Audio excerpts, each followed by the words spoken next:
রাজাকার হিসেবে নিজেদেরকে আপনারা স্লোগান দেন। আমরা একটি মুক্তিযোদ্ধার সন্তান, একটি মুক্তিযোদ্ধার প্রজন্ম বেঁচে থাকতে সেই রাজাকারদের ঠাঁই বাংলাদেশে হতে পারে না। রাজাকার আলবদরের সন্তান, তারা বাংলাদেশ ছেড়ে চলে যান।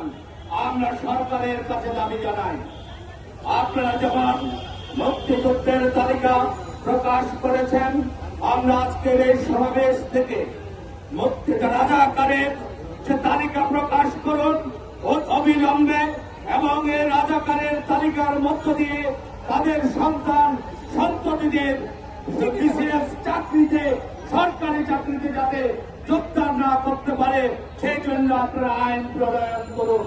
অতএব আমাদের আজকের দিনের দাবি হবে, রাজাকারের তালিকা চাই, যেভাবে হোক মুক্তিযুদ্ধ মন্ত্রণালয় যেন অবিলম্বে রাজাকারের তালিকা পেশ করে আমরা আজকের এই সমাবেশ থেকে রাজাকার কালবদর তাদের সন্তান সন্ততি এদেশ থেকে যা সেটি হবে আমাদের আজকের দাবি।